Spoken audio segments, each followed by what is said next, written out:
नमस्कार मित्रों, मैं हूं डॉक्टर सुखीराम रावत और आप देख रहे हैं हमारे चैनल का वीडियो भाग 69। इसका टॉपिक है जाट रानी सावित्री और राजा सत्यवान। सावित्री और सत्यवान की कथा भारत के समाज में बहुत ही प्रसिद्ध है।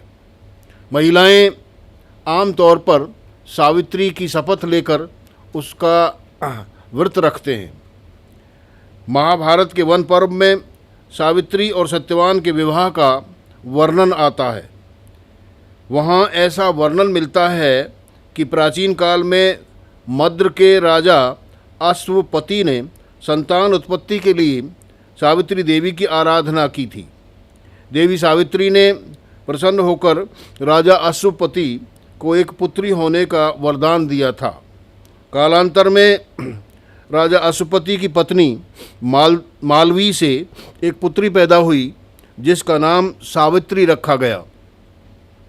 जब सावित्री बड़ी हुई तो उसने साल्वक देश के राजकुमार सत्यवान को अपने पति के रूप में चुना। सत्यवान का राज्य किसी पड़ोसी राज्य ने छीन लिया था और वह अपने देश से निष्कासित होकर अपने माता पिता के साथ जंगल में रह रहा था। उसका पिता अंधा था।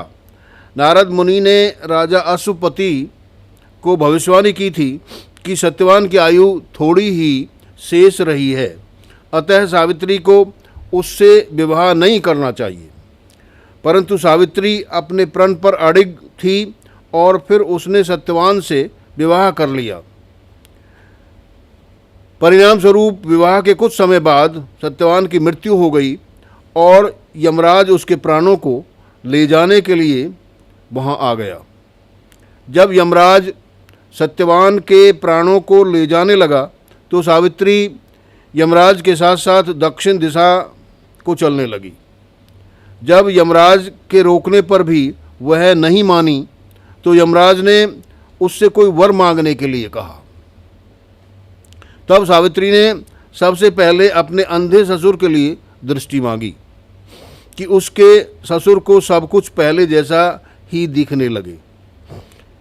यमराज ने तथास्तु कहकर वह आगे चलने लगा तो भी सावित्री उसके पीछे पीछे चलने लगी। इस पर यमराज ने उसे फिर कोई वर मांगने के लिए कहा।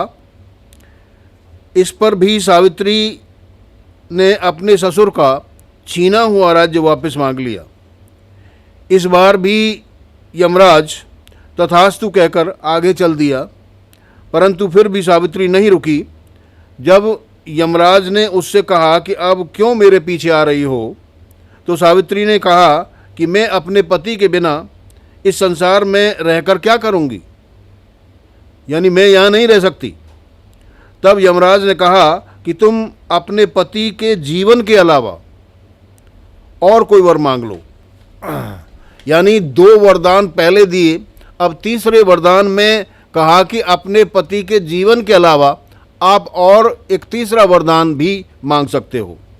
इस पर सावित्री ने यमराज से कहा कि महाराज, मुझे ऐसा वर दीजिए कि मैं 100 पुत्रों की माँ बन जाऊं। यमराज ने इस बार तथास्तु कहकर आगे चलने लगा तो फिर भी सावित्री यमराज के पीछे पीछे चलने लगी। इस पर यमराज ने कहा कि अब तो मैंने तुम्हें तुम्हारे मनचाहे 3 वर दे दिए हैं, अब वापस चली जाओ। सावित्री ने कहा कि मैं एक पतिव्रता स्त्री हूँ, अन्य से विवाह नहीं कर सकती और मेरे इस सत्यवान पति के प्राणों को आप अपने साथ ले जा रहे हो, तब मैं 100 पुत्रों की माँ कैसे बनूंगी। ऐसे आप असत्यवादी और मिथ्यावादी सिद्ध हो जाएंगे। यानी कि आप मेरे पति को ही ले जा रहे हो, उसके प्राणों को ही ले जा रहे हो, तो मैं 100 पुत्रों की माँ नहीं बन सकती।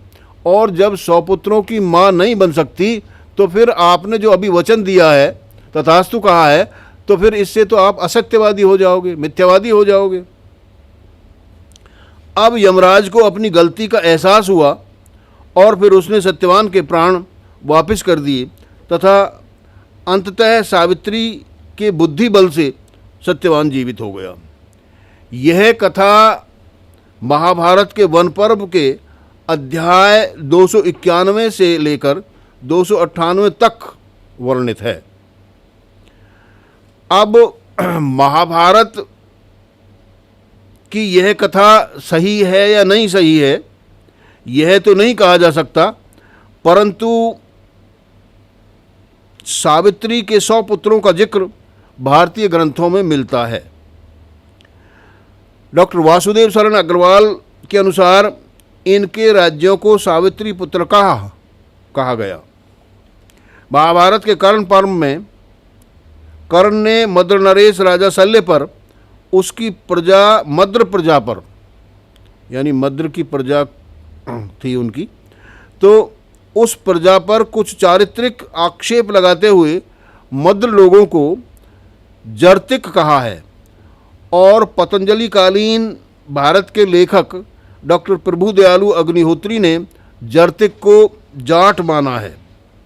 के.पी. जायसवाल, नवल वियोगी, डॉक्टर धर्मचंद विद्यालंकार आदि कुछ अन्य विद्वान भी जर्तिक शब्द का रूपांतरण जाट मानते हैं। इस प्रकार मद्र नरेश की राजकुमारी सावित्री जाट सिद्ध होती है। वर्तमान कालीन मदेरना जाट अपना निकास मद्रों से मानते हैं। राजा सत्यवान को महाभारत में साल्व या साल्वक देश का राजकुमार बताया गया है। वासुदेव शरण अग्रवाल ने साल्वपुत्र राज्य का जिक्र किया है। इस साल्वपुत्र राज्य को अलवर के पास बताया गया है। सिंध बलूचिस्तान की सीमा पर साल्वकागिरी नामक पर्वत बताया गया है, जो अब हाला पर्वत के नाम से जाना जाता है। पूर्व काल में साल्व लोग साल्वक गिरी क्षेत्र से उत्तरी बीकानेर या अलवर के आसपास आकर बस गए होंगे, ऐसा अनुमान लगाया जाता है विद्वानों के द्वारा।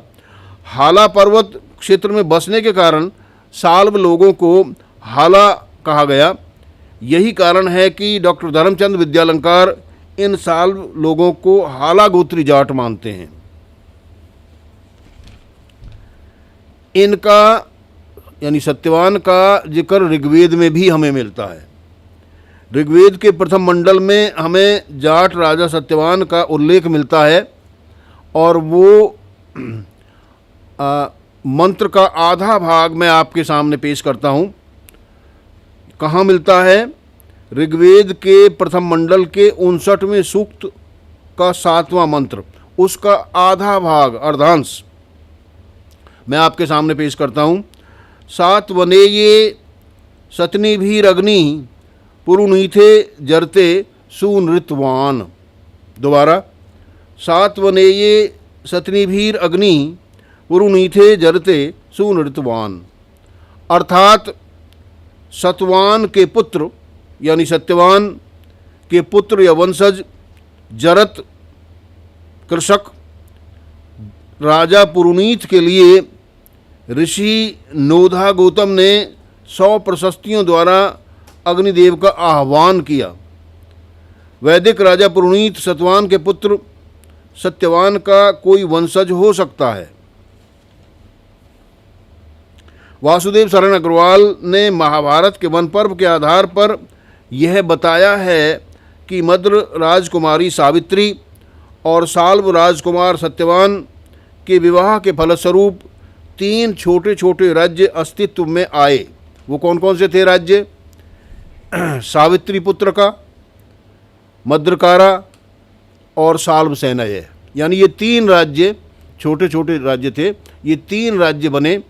कौन कौन से? सावित्री पुत्रक, मद्रकार और साल्व सेना। सावित्री पुत्रकों का उल्लेख महाभारत के वन पर्व, कर्ण पर्व और आचार्य पाणिनि के ग्रंथ अष्टाध्यायी के दामन्य आदि गणपाठ में किया गया है। सावित्री और सत्यवान के पुत्र पौत्रों के जो कुटुंब फैले उनका नाम सावित्री पुत्रक पड़ गया। विवाह के समय राज्य से निर्वासित सावित्री और सत्यवान का विवाह हो जाने के बाद मद्र और साल्व लोगों ने अपनी अपनी सैनिक टुकड़ियां भेजी होंगी इनकी रक्षा के लिए, और उन सैनिक टुकड़ियों के भी राज्य स्थापित हो गए होंगे जिन्हें मद्रकार और साल्व सैनी कहा गया। ईरानी भाषा में कार का अर्थ सेना माना गया है। इस प्रकार सावित्री पुत्रक, भद्रकार और साल्व सैनी ये 3 राज्य सावित्री और सत्यवान के जाट वंशजों के थे। क्योंकि मद्र राजकुमारी सावित्री भी जर्तिक यानी जाट थी, संभवतया मदेरना गोत्र की जाट थी, और सत्यवान हाला गोत्री जाट था। जाट रानी सावित्री ने अपनी दृढ़ इच्छा शक्ति, आत्मविश्वास और बुद्धिबल से अपने पति सत्यवान के प्राणों को बचा लिया, जो आज भी समस्त भारतीय महिलाओं के लिए एक प्रेरणा स्रोत है। तो मित्रों, आज के इस वीडियो में बस इतना ही। उम्मीद है कि आप सावित्री और सत्यवान के दृढ़ संकल्प और इरादे से प्रेरित होंगे। खासकर भारतीय महिलाएं सावित्री की दृढ़ इच्छा और दृढ़ इरादे से प्रेरित होंगी। तो आज के इस वीडियो में बस इतना ही। उम्मीद है कि आपको हमारा ये वीडियो पसंद आया होगा।